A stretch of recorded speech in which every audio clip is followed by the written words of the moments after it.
नमो नमः विद्यार्थियों, संस्कृत विषय की कक्षा 8 में टीएसएन ऑनलाइन क्लास पर आप सभी का स्वागत है।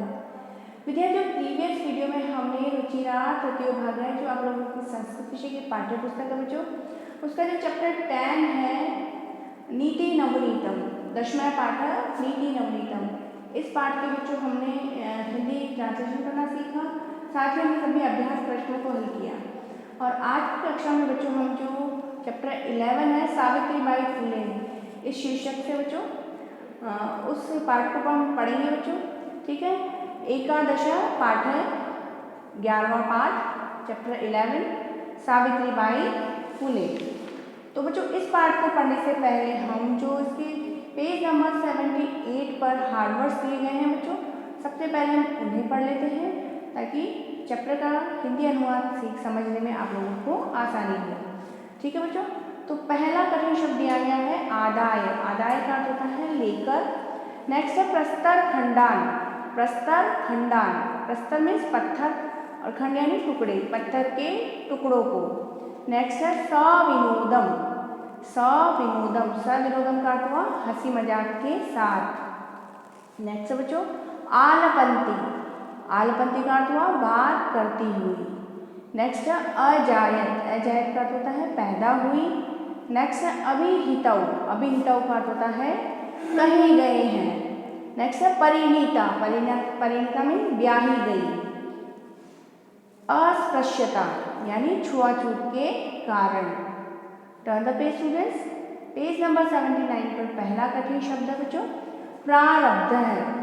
प्रारब्ध है, प्रारब्ध का अर्थ होता है आरंभ किया। नेक्स्ट है बच्चों निराकरणाय।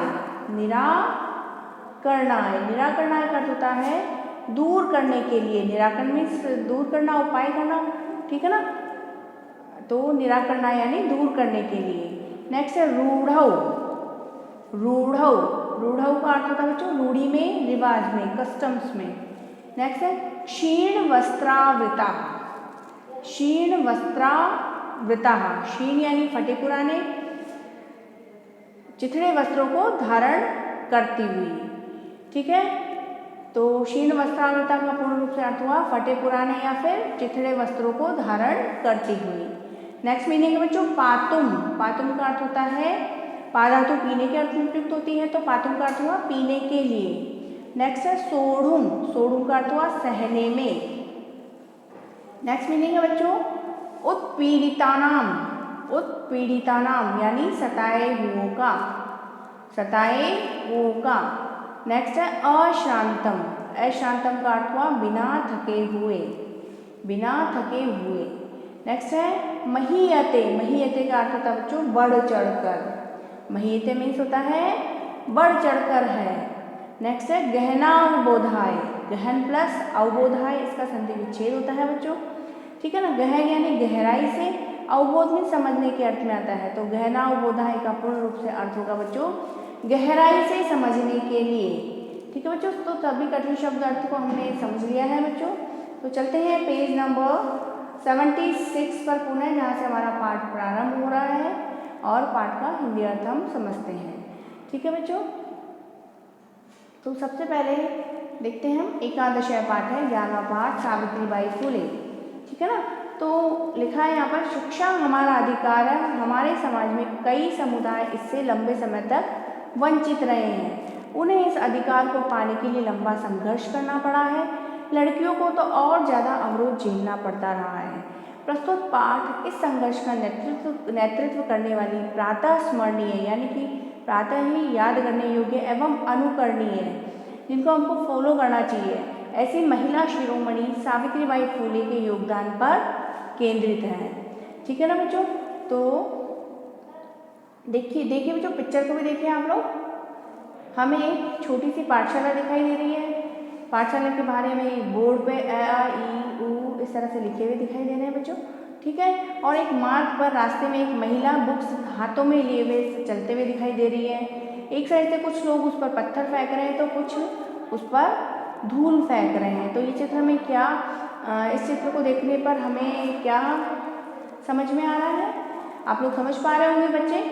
कि पाठशाला में जो शिक्षिका महोदया हैं वो पढ़ाने को जा रही हैं, लेकिन कुछ लोग उसके मार्ग को रोकते हुए उस पर कुछ लोग पत्थर फेंक रहे हैं और कुछ उस पर धूल उड़ा रहे हैं, लेकिन फिर भी वो अपने रास्ते में नहीं रुकते हुए अपने पथ पर चलती जा रही हैं। ठीक है ना। तो ये जो महिला पथ पर चल रही है, रास्ते पर चल रही है बच्चों, ये महिला ही है सावित्रीबाई फुले जी। ठीक है ना।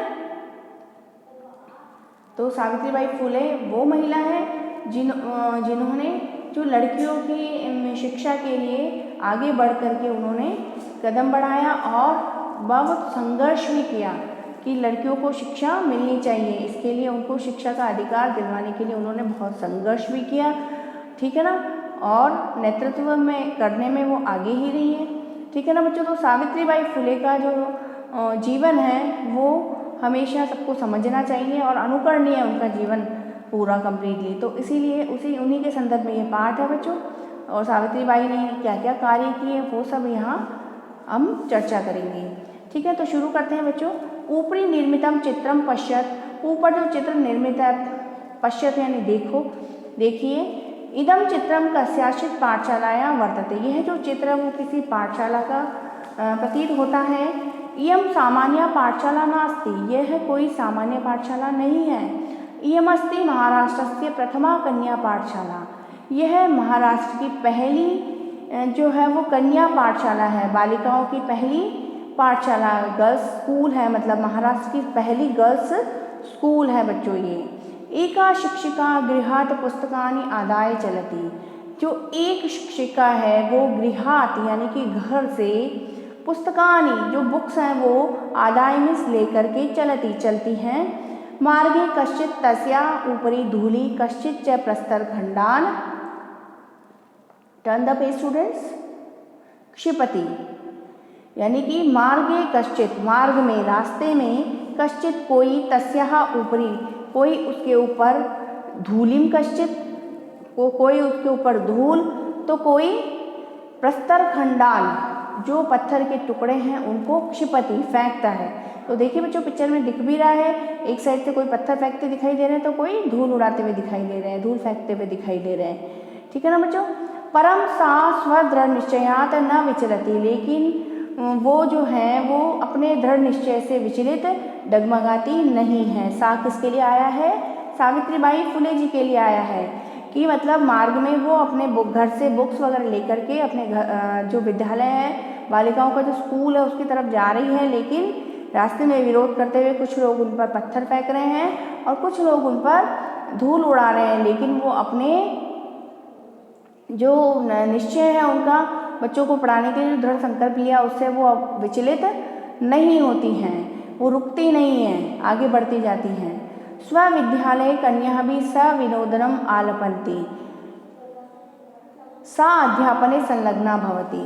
स्वविद्यालय यानी कि अपने विद्यालय में कन्या भी सविनोदनम आलपन्ति, वो बालिकाओं के साथ में हंसी मजाक करते हुए बात करती हैं और अध्यापन में जो उनको पढ़ाने में क्या है वो संलग्न रहती हैं, दत्तचित्त रहती हैं। तस्या स्वकीयम अध्ययनपि सहैव प्रचलति, तस्या स्वकीयम अध्ययनपि सहैव प्रचलति, और उनका जो उनका जो अध्ययन है उनके साथ साथ वो बहुत ही प्रचलित हैं। केयम महिला मतलब का इयम, केयम में का इयम महिला, कौन है ये महिला?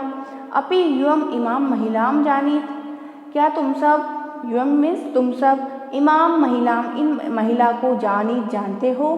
इयमेव महाराष्ट्र से प्रथमा महिला शिक्षिका सावित्रीबाई फुले नामधेया, ये जो है वो महाराष्ट्र की प्रथम महिला शिक्षिका सावित्रीबाई जी फुले इस नाम से जो है वो हैं।